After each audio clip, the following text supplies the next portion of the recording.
What up, everybody, and welcome back to another episode of the Nerd Gym Report. I'm your host, Pablo, and joining me, as always, is Mr. Brian Schultz. This is the show that we've been waiting for. The He-Man spoiler review show for this film that we've been heavily anticipating. If you go back to our shows, you'll see the excitement and glitter in our eyes. We were jubilant at the headlines from people who had witnessed in its initial, showcase in terms of what people saw, and they were, and the words heavenly were being used towards this He-Man film in terms of what they saw. And obviously you guys know or had an idea based on what we've described, what He-Man should be. And then we started getting the visuals. And you heard our gripes and complaints. But we were supposed to go see it on Friday, the 5th. And we saw it on Thursday. I wanted to see it a little bit earlier. And this is what this discussion is about, Brian. When did you see it? We saw it Friday, and then I saw it again actually on Sunday in a different format, which I can talk about, a new format that opened up at one of my local theaters. But yeah, look, I mean, at the start of the year, this was your number one most anticipated film. This was my number two most anticipated film, with the possibility of something new, yet nostalgic, something different, but against a high degree of difficulty. And at one point, I know your box office expectations were in the stratosphere, but even mine at the time, I was like, hey, is there a world where this could be 500 million, something that launches a franchise and kind of makes these toys, which it really hasn't been for, almost 45 years. And now we get a chance to actually talk about the film as it is, the choices they made, and try to go through all the ups and downs of what was a pretty distinctive, but I think ultimately somewhat chaotic movie experience. My kid loved it. My youngest, I showed him the last trailer, and he was very excited for this movie. And this was the first time I've taken him to a movie he sat still for. Except for one moment where it was a little bit of a slow scene where he was like, I need to go to the bathroom. How was your crowd? Old. Really? Okay. The theater was probably 80 full. I didn't see a single kid in the crowd, just scanning it when we walked in. Wow. Okay. It was all people our age or older. That actually tracks because I read opening weekend, 2/3 of the audience was men over the age, I believe, of either 35 or 45. So it was definitely our generation that can remember the toys and remember the cartoon, and really not much else. Your son would be, I think, in the exception, not the rule. Like, my kid's interest dissipated. She was kind of waiting for our feedback, and we were kind of like, you don't need to go to the theater to see this. Okay. And she's 11.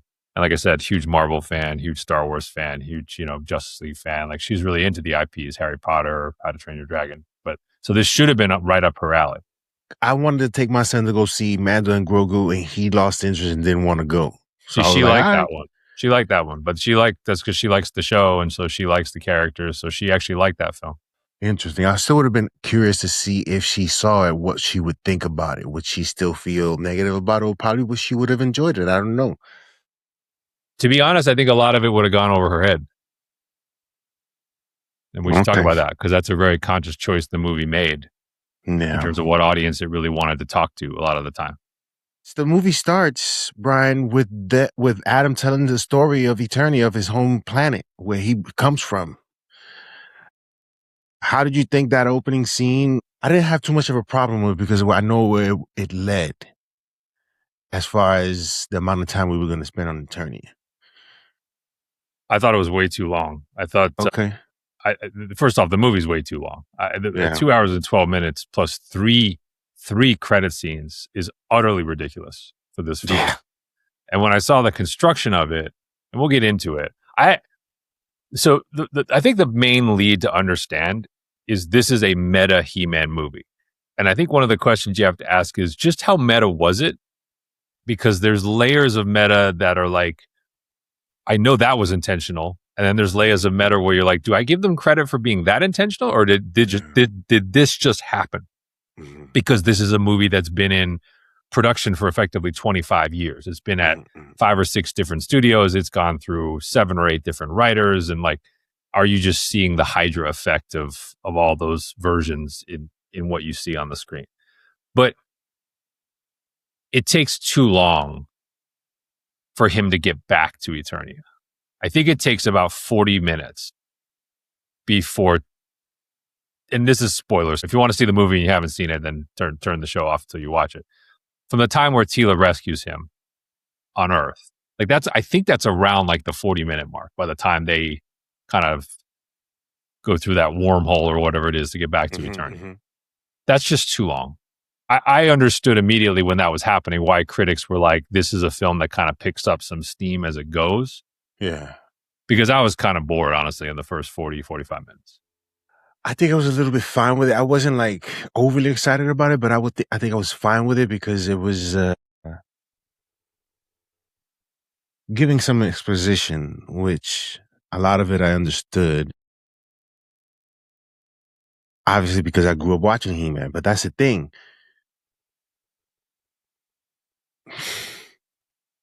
I wonder if your daughter has she seen the old He-Man cartoons? Yeah, she couldn't understand why any of us would have given it the time of day. She thought it was literally one of the stupidest things she's ever seen. Okay. Just of all the cartoons I've ever showed her, she said that's the worst. What did you think of the characters as far as on the Skeletor side? One of the more enjoyable parts when they were on screen, that side of it. There's definitely fun in this movie, and this is a movie where we should probably have a conversation about like how good a He-Man movie could actually be, because I don't think it's 5-star. I actually don't think a 5-star He-Man movie, similar to Mortal Kombat, I don't think a 5-star He-Man movie exists. There is a couple of moments in this movie though where I think they get close to, if this had been the entire movie, I wonder how I would have felt. And I think one of the areas where I just continue to have to give Travis Knight a lot of credit is, I think the costuming and the visual realization of these ridiculous characters is as good as it could possibly be. And we've seen that in the pictures and we saw it in the trailers, but to see it like in the scenes connected together, everyone from, Elba to Leto to Camila Mendes to Beastman to Mechanic, like I don't think you're ever going to be able to do much better in terms of how those characters look, move, sound, and quite honestly fight than they do in this movie. I was quite pleased with the look and honestly, I was quite pleased with the choreography, which to me was really, really had a challenge. They had to try to make set pieces and fist fights in particular, emphasis on that because that's relevant, that looked pretty cool, but also clearly were nodding back to the types of fights you got in the show. Because all of this movie had to be a meta kind of commentary on that. And I thought Travis Knight and company did a pretty darn good job of pulling that part of the movie off. My only complaint about the Skeletor lineup is a very personal gripe, which is? I need justice for Merman, because you saw he was in the back. I know, but I'm saying like I needed to hear his underwater bubbly voice. What does he sound like? Because when we heard, because he was an original toy that nobody liked, and then he became kind of a fan favorite. I think in part because the guy that voiced Merman was the same guy that voiced Skeletor. Anytime he was on screen, I was interested as a kid. But when this guy did it, Kevin Smith, Merman was Conroy. Yeah, no, I know, and he sounded horrible. Anyway, Anyway, but short answer, I think we'll get into the Leto and the Skeletor thing. I think that should be its own conversation. But like Alison Brie as Evil-Lyn, like excellent. Like really enjoyed it. Thought it was a great realization of the character. And that was emblematic, I thought, of pretty much everyone in this movie. They understood the assignment of their character. Yeah. Who, by the way, that is as dumb a character idea as you could possibly have. And he actually matters to the movie in a way where you're like, yeah, they actually made this character mean something. Yeah, I guess we will get into that conversation about can there be a much better He-Man than this? I still think there can be. Well, let's just talk about that for a second, because there's a large gap in terms of how the movie's promoted and what the movie is, if we're being honest. Right? The movie is promoted as this is a classic blockbuster, fantasy, sci-fi, epic adventure. That's what the trailers would tell you. The movie, as I said, is a metatextual comedy poking fun at itself, but with a gobbledygook of tones throughout the nearly 2.5 hours. Is that your fundamental issue with the movie? That is too goofy? Do nothing but make fun of ourselves for 2 hours, and then we try to sprinkle in some dramatic moments here and there to try to keep everyone honest. Listen, I'm fine with how he comes up with the names of these guys. It makes sense. I actually liked it. Liked it. It's the only way those names make any sense. Exactly. And don't sound ridiculous coming out of the mouths of the people saying it. Exactly. So there are touches to this that are, for me, what just doesn't work for me. It just doesn't work for me. Even though I think he did a decent job and he had some moments, but he didn't look like He-Man to me, yo.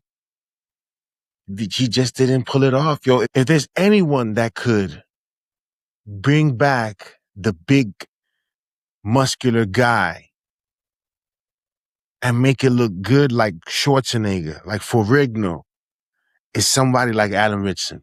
Or find somebody that can probably pull it off. Right now, there's too many dudes that are just ridiculously big, and that doesn't work. A lot of the stuff that He-Man did, he did a lot of feats. Feats. Yeah. I would have expected you would attempt to do, like catching a big boulder and throwing it back.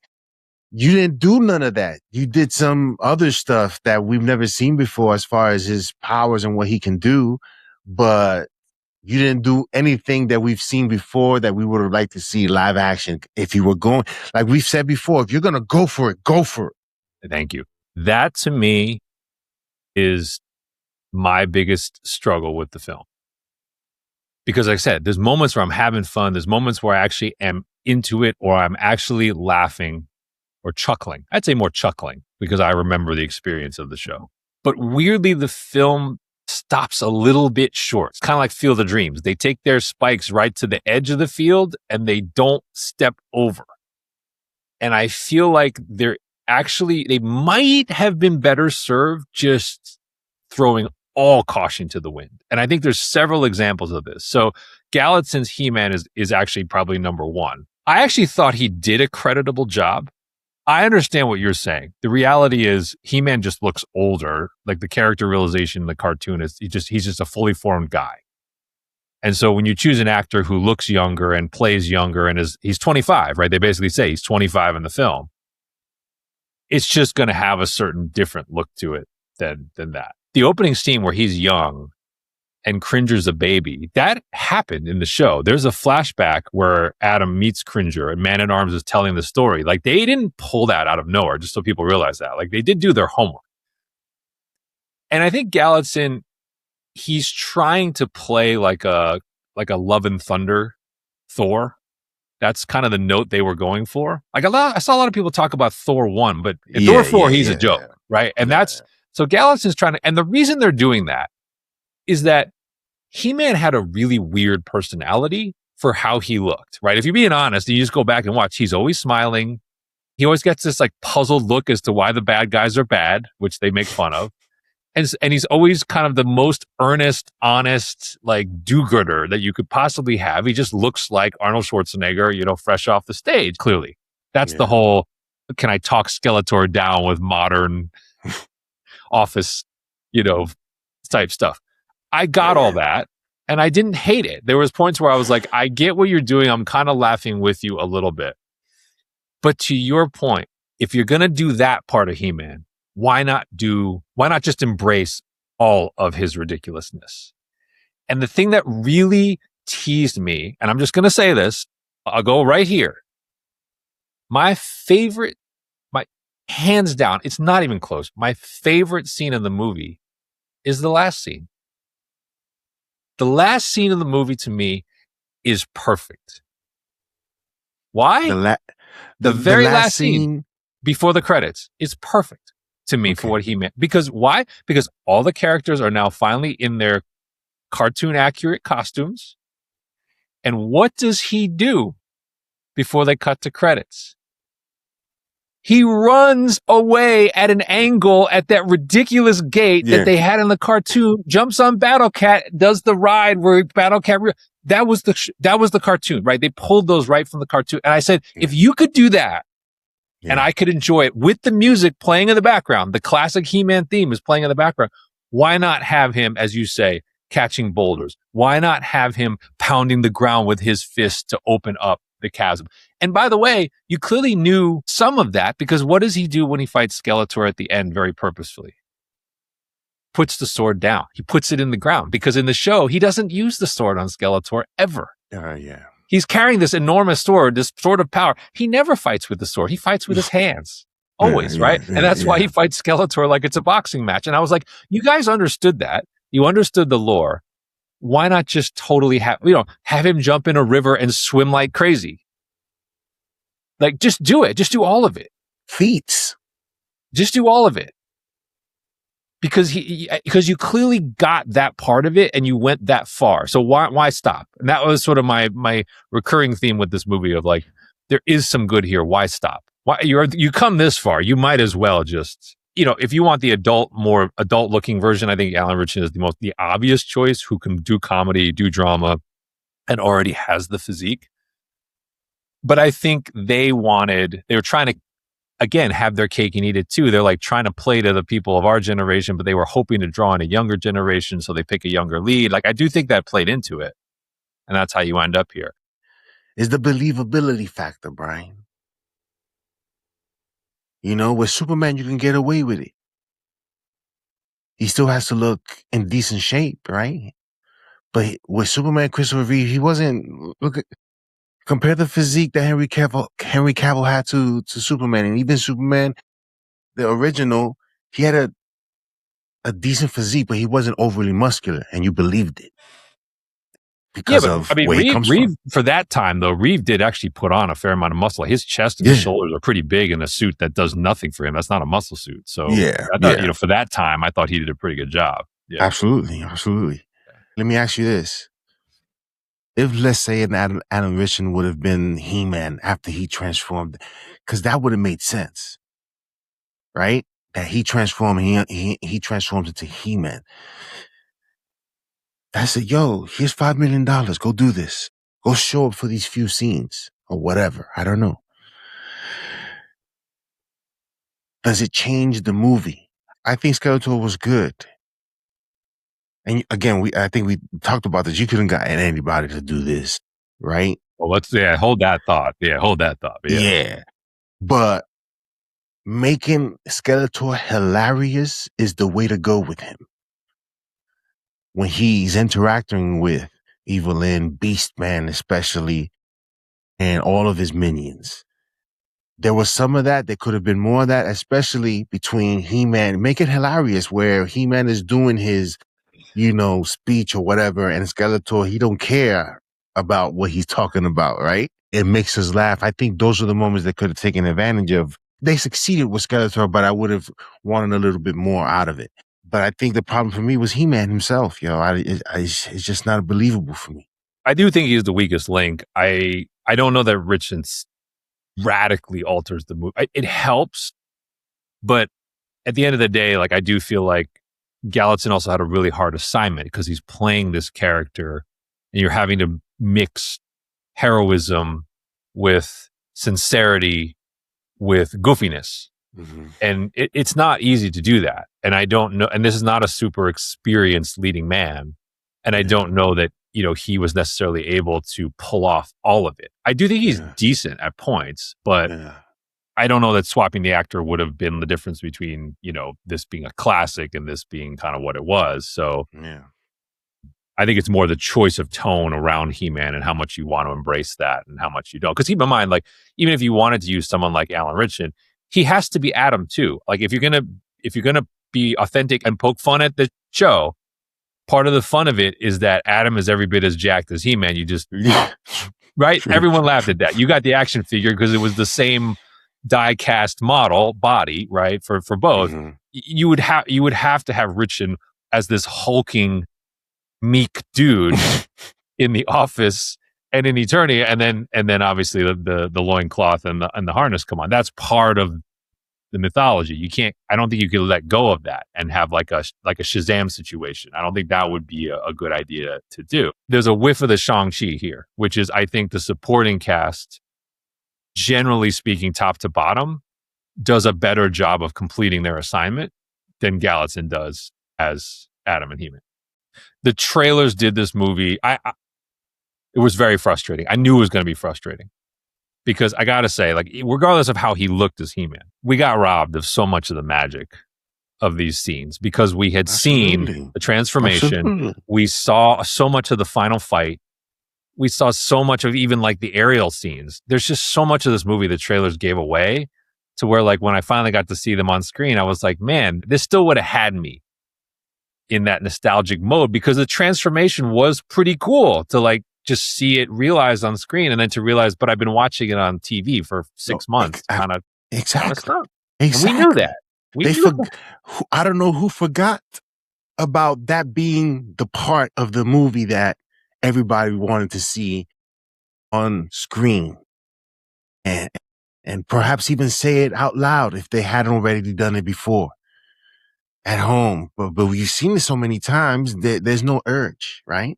There's no urge unless somebody starts it up. And who would want to if they're already disappointed in the movie already? So that's the one thing where I was very frustrated, where it was like, yes, there were some scenes, there's some action you haven't seen yet, but so much of the different pieces are actually in the trailer.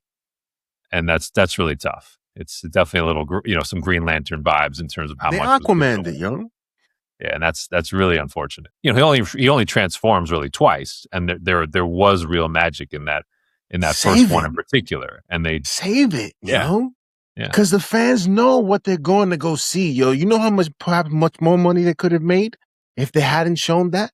How many more people will go see that transformation who know about He-Man? A lot. But I think you'd feel a little different. Yeah, you'd feel a little better about the whole experience. Of course. It's like the only live action version of that we got was Lundgren's one in '87, and that really the rushed one. Exactly. And that doesn't really look or sound that much like the show. And like this one, I kind of like the digitizations they add of like the way the clothes come off and the way the harness goes on. Like I like some of those effects that they added in there. Yes. And the scale looked really cool. And then I got to give him a double faux because when he does it again at the end and he's standing there with the sword, man, Cringer's right there. I'm just going to say he's been talking to us about not having his armor as a joke for the last 20 minutes. I'm like, come on. This is another example. Like if you're going to go that route, just have him point the sword and make him into Battle Cat. What's the problem? Because you showed Battle Cat in the final scene. And I'm like, but I didn't get to see Battle Cat become Battle Cat. That's criminal, man. Like that sort of stuff where I'm just like, you have a 2 hour and 12-minute movie. You telling me you can't steal 2 minutes from that beginning stuff and give it to, he points the sword and little Cringer's over there and all of a sudden he scales up and has his armor? I can't get that. It's unbelievable. Because that's part of the whole transformation. That's what I was waiting to see that. And I'm like, you did it. Yo, I stuck around to see Orco. I didn't care about anything else. I'm out of here.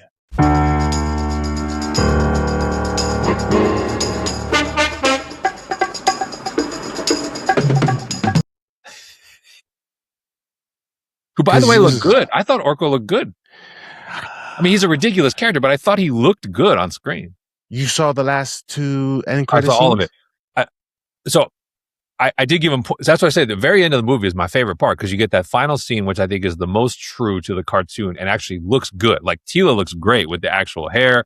Yeah. Him running away. Galitzine does a perfect imitation. They angle him off to the side. The character's making fun of, like, do you think he realizes? I'm like, that joke was funny to me for all of us who watched the show. And then him riding Battle Cat. Battle Cat rears up just like he did in the show. First credit scene is the life lesson with Orco. Yes. And I was like, that's perfect. Yes, you guys did this thing. That actually made me smile when I realized not only was it Orco, but he was giving the today we learned. That was actually amazing. Oh, snap. Yes, that's me. So for those 5-10 minutes, like I was transported and I was like, you guys did it. Why couldn't that have been more? Yes, absolutely. Because at that point they were fully invested, right? Now you're just literally immersed in recreating the cartoon and like it actually worked. I actually enjoyed it. Yeah. Anyway, the no Battle Cat one to me on the second transformation when he was literally right there battling a foe, I was like, come on, man. And like, because then if you do that, we could have also gotten the hilarious where he runs and jumps on his back. Like, you know, he always did the funny, like, you know, like. Go for it. Yeah, why not? That's the whole point. You made it look like that this was He-Man accurately done, but in this live action way. And it's like not quite. You missed those details, man. There was a lot of details that you missed. Those details would have helped it tremendously. A lot of details they got, but some of the ones they left out, you're kind of, again, it's just that idea of like, why not? You went that far, why not? Why not give the fans that big Battle Cat moment? That's a classic one.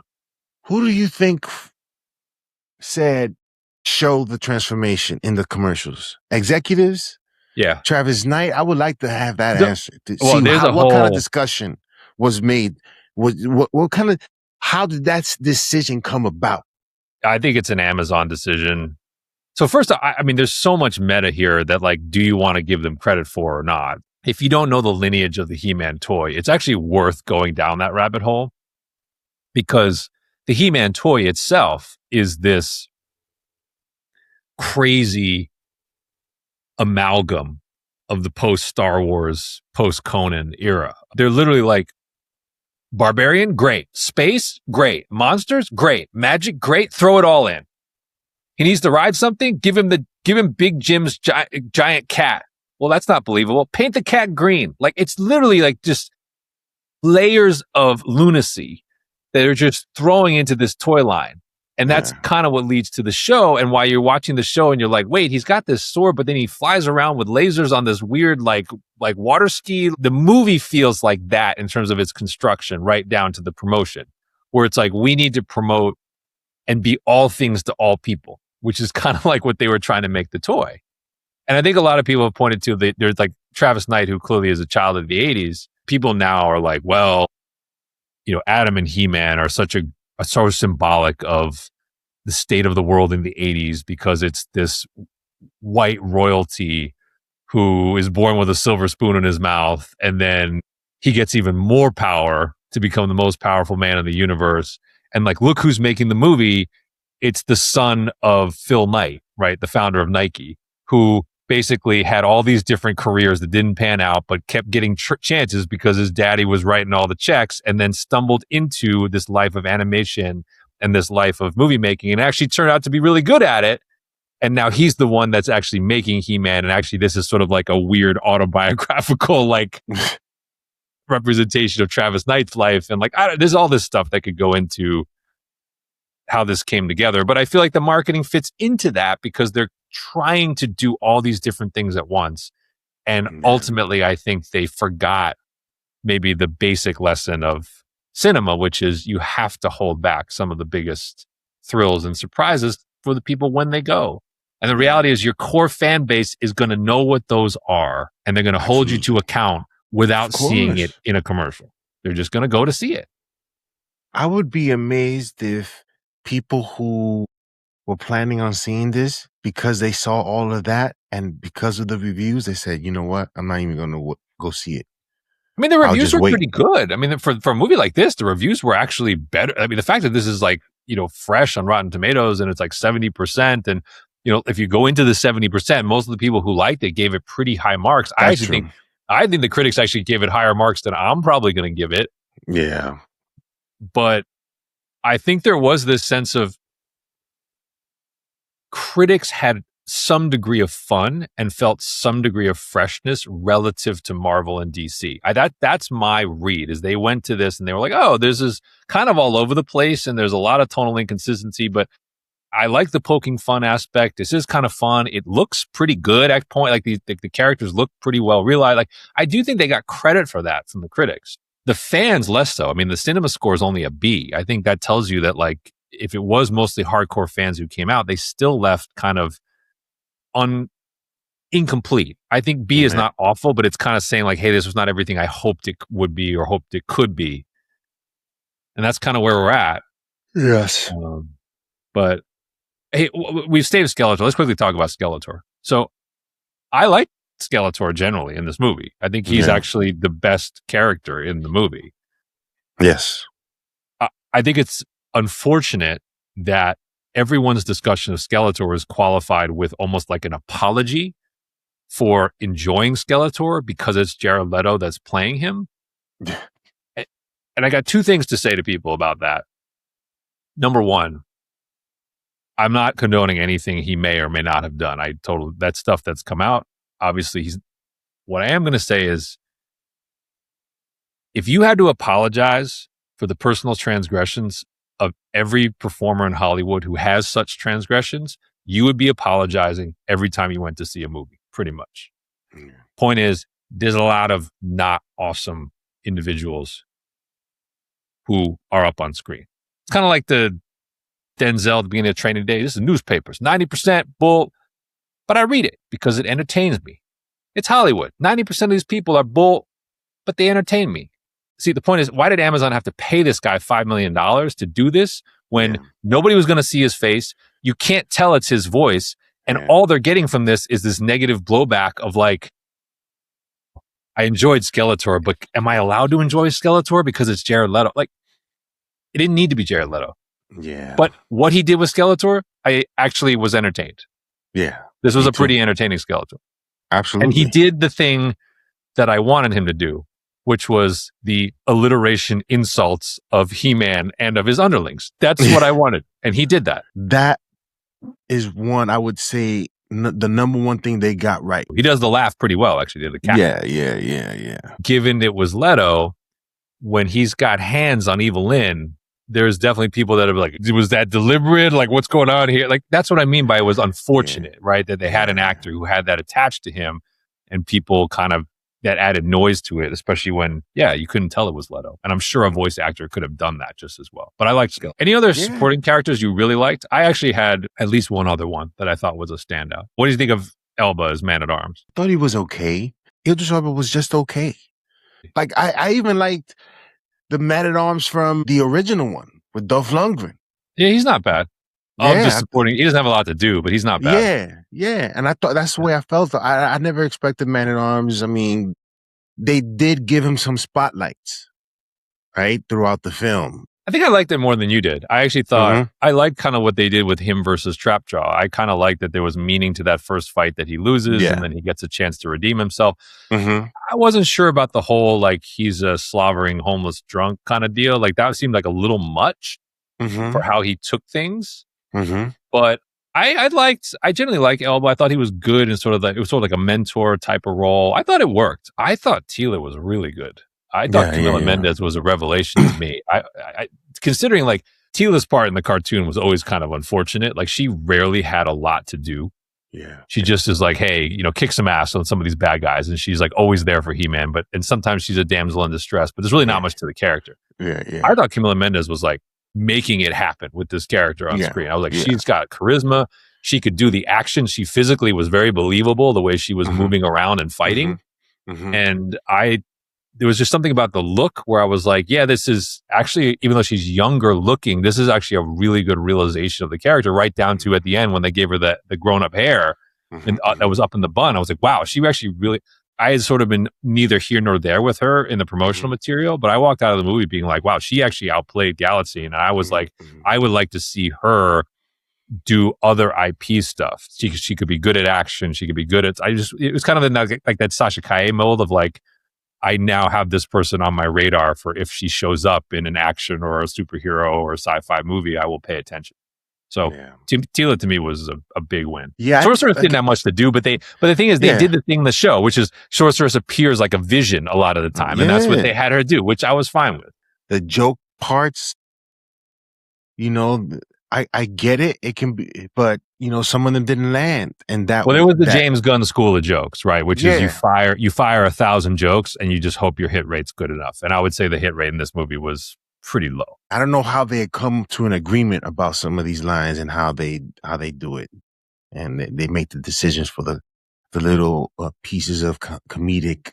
And again, this is me being crotchety old dad again, like I was with Superman last summer. But it's the same gripe, which is it frustrates me when I see a project that clearly is meant to draw in families and kids, and then you choose angles of humor or content that are clearly, in my mind, not suitable for kids of a certain age, right? So last summer I had that complaint about Superman. We talked about it, the shooting of the guy in the prison, and then some of the innuendo commentary at the planet. This happened again in this movie. There are way too many jokes about the male anatomy. Way too many. There's like 6, like Ram Man, He-Man.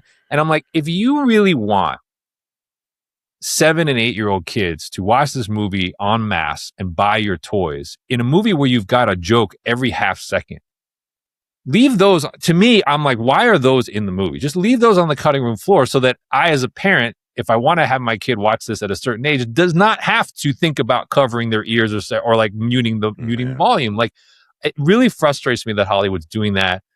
I mean, I'll choose not to get into a discussion of how insidious that might be. I'll just say, like, these are adults in the writer's room thinking it's kind of a lowest common denominator gag. And I'm just like, it's not that funny. It's not that funny the 6th time you do it with Ram Man during the fight.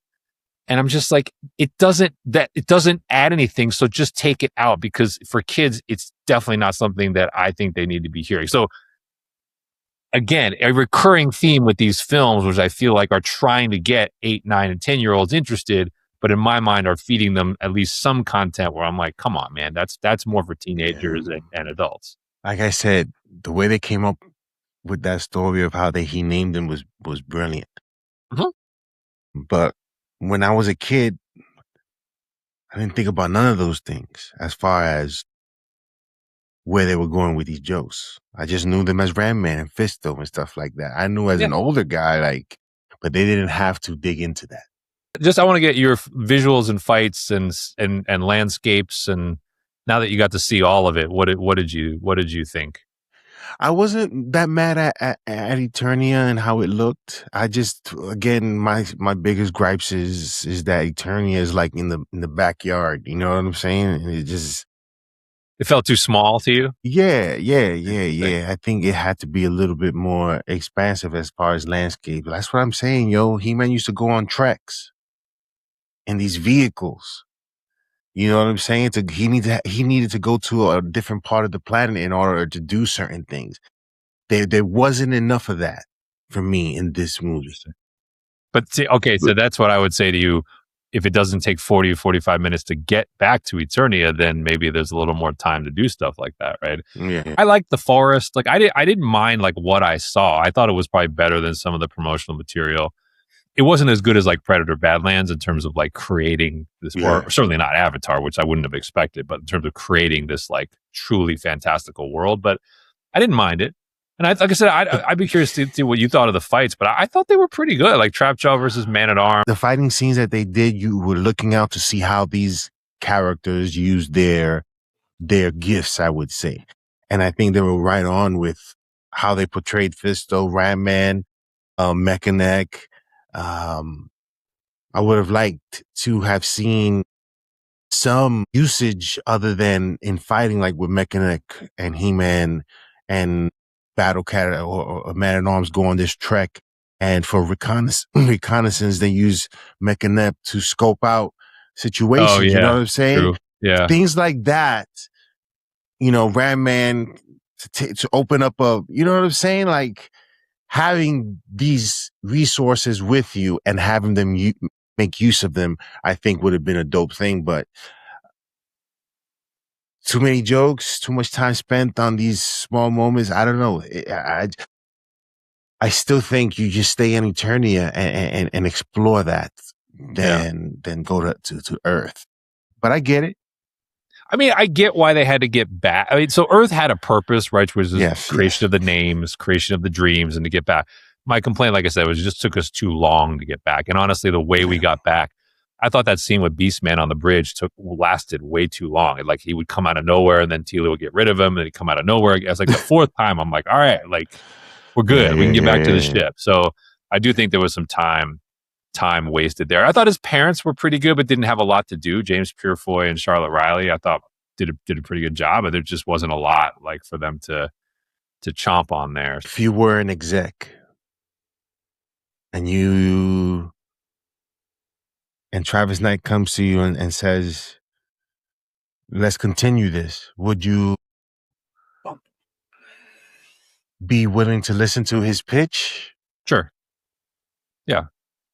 Because like I said, I think he clearly understands the IP well enough. I mean, when you see the way the characters are visualized, how he choreographed the fights, and some of the jokes and the commentary are right on. So yes, I would listen. And this is a very hard thing to do.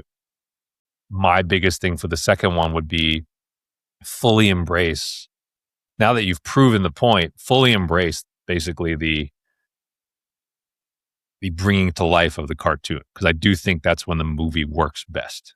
And I got to be honest, maybe this is the place to talk about it. I understand they were hoping and rushing to create this universe, and I'm not saying the scene looked bad, but I don't need She-Ra coming that quickly. Personally, it looked good. Her story looked good. Her story looked legit. Like her costume looked right, but like, I don't know that we needed to go right to She-Ra coming to Eternia. And we probably will never see that, but this definitely felt like a prime MCU template movie, right? It was like multiple credit scenes. Get the Skeletor will be back scene. We get the joke scene, which is the life lesson, but that's cool. That nods to the IP. And then we get the She-Ra scene, which is like, that's where we're going. And I'm like, it was too much. It just like in 2026, it felt like too much. You know, in 2016, I don't know, maybe I would have felt better about that, but we won't have to worry about it because the box office was terrible. Yeah, man. 29 million US, 54 million globally. I mean, this thing probably won't make 200 million worldwide total against a budget that was nearly $200 million. That's going to be a big loss for Amazon. I do think it's a movie that will be very popular on streaming. I do think this is one that like a lot of people will click on when it's on Prime Video. Yeah. But I don't know that it'll be enough for them to continue this in any form. This is clearly, let's call it like 60 to 70%, meta, jokey, farcical, laugh at ourselves tone. There was a version of this at one point that was being written by, I want to say Justin Marks. I think it was called Grayskull. And I think Netflix had it like 10 years ago, which was supposed to be the gritty, hardcore, serious, epic fantasy. And I guess the question is there room for that with characters that are this silly in their very nature? Like if you made He-Man more like Conan actually more like the way Arnold is in Conan the Barbarian, which is a very serious character, and you made Skeletor more like Thulsa Doom, James Earl Jones from that movie, like, is it better or worse, or is it the same? I still think you can throw in the Skeletor and how he treats his minions and make it funny. I still think you have the ability of making He-Man a bit more serious, not too Dolph Lundgren, like not too Dolph Lundgren, because he was sort of trying to play it real serious. Right? He did try to play real serious. Yeah. No, I'll give you another example. It's like you take a Man of Steel approach to He-Man. That's a very serious, gritty, grounded view of Superman and his world. Like some people really loved that. Some people didn't. Like He-Man by his nature, and similar to the way I think people perceive Superman, is more of a bright, uplifting hero, right? So it's like, can you do that? I don't know. It's not easy. I think you could do it. I wouldn't mind seeing someone try. And I wouldn't mind seeing someone try. And you mentioned Zack Snyder at one point as like, if he was going to try something, this might be to try to make a universe that was muscular and serious and fantasy. This might actually be the one that he could try it. If you wanted to see somebody try it and have it be ultra serious as a counterpoint to this, he might be a guy you could call for that. Absolutely. But not so serious. Not like But that's the risk with him. He probably would make it that serious. So now the humor would be gone. The characters would be there, but the humor would be gone. So you'd have to really buy into that. So that's what I mean. I'm not sure that's better. I'm not. I do think there's a better version of this movie, but they might be barking up the tree that had the best potential. They just didn't get all the way there. So what number out of 5? I mean, I still had fun. I'm going to say 2.5. That's what I was thinking. I had enough fun. I had enough fun where I'm like, when this is on Prime, there's a couple of scenes where I am going to go watch. Yes. And I'm telling you, those last 5 minutes for me, I was just pure joy. I don't know why. I just was like, when I heard the music come on, like the actual theme from the show. And they were using, I did have a problem. I get, by the way, music. So they used Brian May, who is the guitarist for Queen, does the rock themes for this movie, which is why they use Princes of the Universe. I did have a little issue with that because that's the Highlander Queen song. And they used that in this movie, but I get it. They had the Queen guitarist involved in writing the music, so I guess they could. But when I heard the classic music at the end, though, that just made me smile immediately. And then I saw him running, and then I saw Orco, and I was a kid. In those 5 minutes, I was 100% my kid self again. And I was like, the fact that you guys got there even for a little bit, and Skeletor did some things that made me feel that way, I think it's 2.5, just for the fun factor. It's not a good movie. It's just there's elements of it that are fun. So let us know in the comment section below what you guys thought of this movie. Were you looking forward to it? Did it disappoint you? Were you just okay with it like we kind of were in terms of some of the things that they attempted to do here? Let us know in the comment section below. Remember to hit that like and subscribe. And remember, if you haven't heard it anywhere else, you heard it here first on the Nerd Jam Report.